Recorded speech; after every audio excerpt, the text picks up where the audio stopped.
Baik, halo semuanya. Perkenalkan, saya Pandi Putu Aristainda Pratama dari Fakultas Kedokteran Universitas Pendidikan Ganesha yang pada saat ini sedang menjalani program KKN Mandiri berbasis daring di Universitas Pendidikan Ganesha tahun 2020. Baik, jadi di sini saya akan melakukan presentasi mengenai materi dasar dari program KKN yang akan saya jalankan. Jadi ini materinya berjudul pengenalan COVID-19, era new normal, protokol physical distancing. Oke, jadi kita lanjut aja. Jadi topik bahasan dari presentasi pada kali ini itu akan membahas 4 topik bahasan. Yang pertama yaitu mengenai COVID-19, mengenai pengertian penyebab, masa inkubasi, gejala umum, dan penularannya. Kemudian selanjutnya kita akan membahas konsep era new normal. Ini berkaitan dengan gambaran umum mengenai era new normal. Kemudian selanjutnya kita akan membahas mengenai persiapan era new normal. Di sini kita akan membahas mengenai penjelasan protokol physical distancing dan juga perbedaan dengan social distancing. Kemudian selanjutnya yang terakhir di sini saya akan sampaikan mengenai kesimpulan dari materi ini. Oke, langsung saja kita pada topik yang pertama, kita akan membahas mengenai COVID-19. Oke, jadi COVID-19 itu merupakan singkatan dari Coronavirus Disease 2019 yang dimana ini merupakan penyakit akibat virus corona. Jadi COVID-19 itu adalah nama penyakit, bukan virusnya.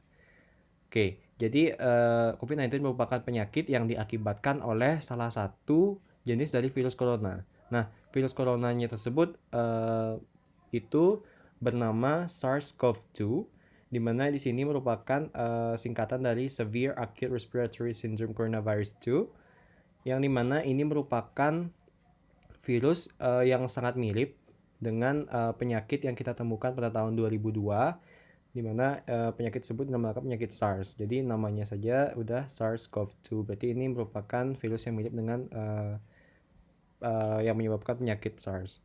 Nah, kemudian untuk masa inkubasi dari COVID-19 ini sendiri, jadi masa inkubasi itu adalah waktu terpaparnya virus hingga menimbulkan gejala.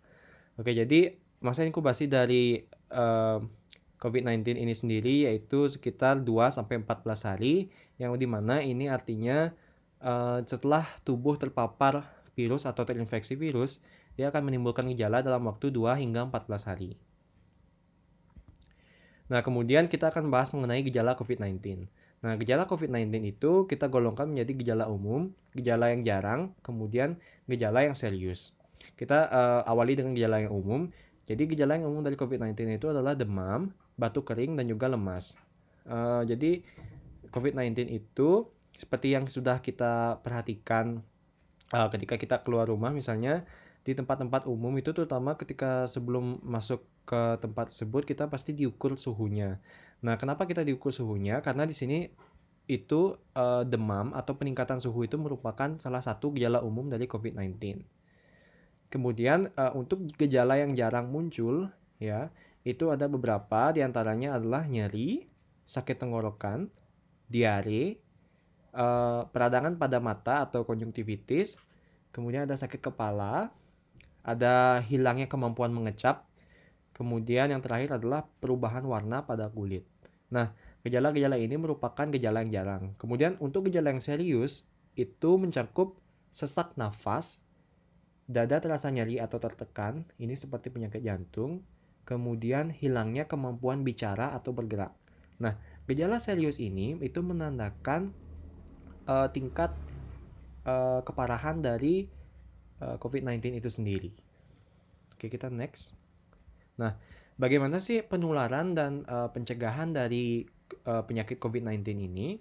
Nah, jadi penyakit COVID-19 ini itu dapat menular melalui orang ke orang dan juga benda ke orang. Oke, jadi kita bahas dari orang ke orang terlebih dahulu. Bisa diperhatikan ilustrasi di sini. Jadi di sini terlihat orang sehat yang misalnya kita andaikan kita sedang keluar rumah seperti itu. Nah, kemudian ketemu orang yang tidak dikenal dan itu kita golongkan sebagai orang yang terinfeksi. Nah, jadi bagaimana penularan dari virus penyebab COVID-19 itu terjadi ketika orang yang sehat tersebut berada kurang dari 1 meter dengan orang yang terinfeksi. Oke, jadi penularannya bagaimana? Jadi orang yang terinfeksi ini itu akan mengeluarkan droplet yang dimana ini merupakan partikel-partikel kecil yang keluar ketika kita berbicara, ketika kita batuk, ketika kita bersin. Nah, dalam partikel kecil ini yang kita andaikan sebagai titik-titik air ini, itu di dalamnya mengandung virus penyebab COVID-19 yang saya sampaikan tadi yaitu SARS-CoV-2. Nah, ketika ketika orang yang terinfeksi ini mengeluarkan droplet, kemudian orang yang sehat ini berada kurang dari 1 meter pada orang yang terinfeksi tersebut, droplet tersebut akan dapat masuk ke hidung ataupun melalui mulut ataupun terkena mata. Nah, ketika droplet tersebut terkena dari ketiga organ tersebut, nah virusnya tersebut akan menginfeksi tubuh dari seseorang tersebut. Oleh karena itu, penularan pun terjadi.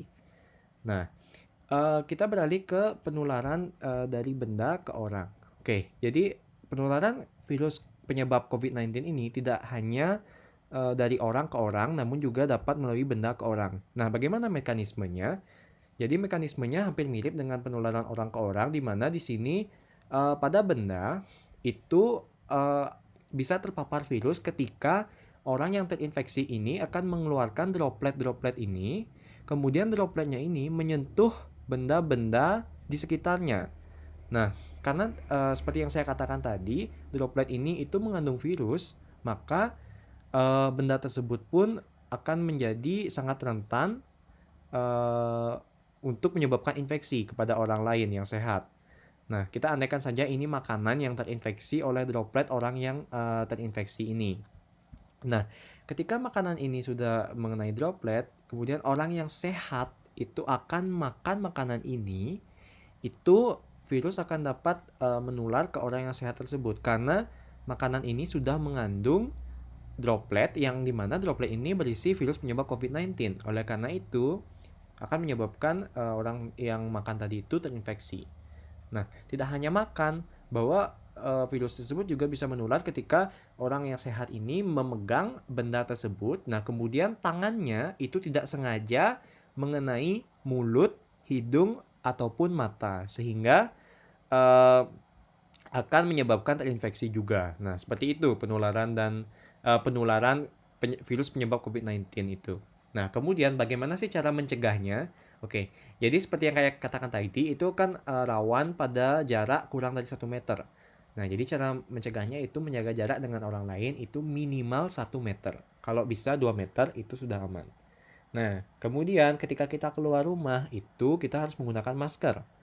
Menggunakan masker yang aman. Nah, nanti kita akan pelajari lagi mengenai bagaimana sih kriteria masker yang aman. Kemudian selanjutnya kita harus mencuci tangan. Nah, karena seperti apa yang saya katakan tadi, itu dapat menular dari benda ke orang yang sehat itu melalui misalnya orang yang sehat ini menyentuh makanan yang sudah terinfeksi atau sudah terkena virus seperti itu. Jadi kita harus mencuci tangan selalu setelah memegang barang-barang. Kemudian kita juga bisa melakukan disinfeksi. Disinfeksi ini artinya menyemprotkan cairan disinfektan yang biasanya kita lihat di luar, itu menyemprotkan cairan disinfektan untuk membunuh virus seperti itu. Nah, kemudian kita beralih ke pembahasan era new normal. Nah, era new normal ini merupakan era yang dicanangkan oleh pemerintah, di mana era new normal ini merupakan tatanan kehidupan normal baru dengan adaptasi dalam mengatasi pandemi. Oke, jadi era new normal ini bukan berarti era normal yang kembali lagi seperti sebelum pandemi. Nah, itu yang perlu ditegaskan di sini bahwa era new normal ini merupakan era kehidupan normal baru ya dengan disertai adaptasi dalam mengatasi pandemi. Jadi bukan berarti kembali ke normal yang sebelum pandemi ini.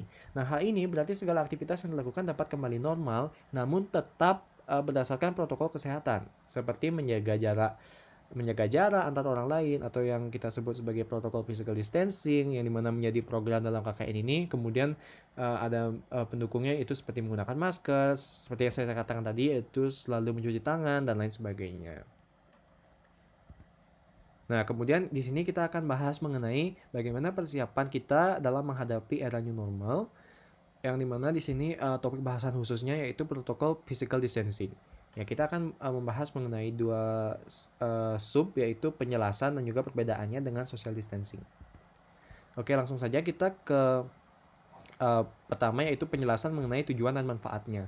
Oke, jadi mengapa kita harus melakukan physical distancing? Nah, physical distancing ini seperti yang sudah saya katakan tadi, yaitu berarti menjaga jarak minimal 1 meter terhadap orang lain untuk mencegah penularan virus. Nah, selain itu, terdapat beberapa hal yang dapat dilakukan dalam mendukung protokol physical distancing. Di antaranya, seperti yang sudah saya sebutkan tadi, yaitu menggunakan masker terutama ketika keluar rumah. Namun, masker ini itu ada kriteria tertentunya, jadi tidak semua masker aman. Kemudian, kita harus cuci tangan karena dapat menular melalui benda ke orang. Nah, kemudian kita dapat melakukan interaksi secara online. Nah, jadi kan ini physical distancing berarti kita tidak diperbolehkan untuk berinteraksi dengan orang lain secara langsung seperti itu. Jadi interaksi harus dilakukan secara online dengan menggunakan teknologi video conference.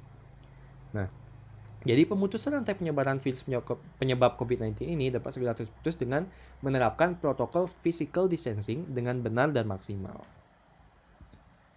Oke, jadi kita akan selanjutnya membahas mengenai bagaimana sih perbedaan antara physical distancing dan juga social distancing. Nah, seperti yang kita biasanya dengar di TV mungkin atau di media lainnya, itu ada istilah yang namanya social distancing. Nah, sebenarnya social distancing ini apakah sama apa tidak sih sebenarnya sama physical distancing? Kita lihat di sini ya. Jadi di sini sudah saya cantumkan perbedaannya. Di sini kita bahas physical distancing terlebih dahulu. Jadi physical distancing itu merupakan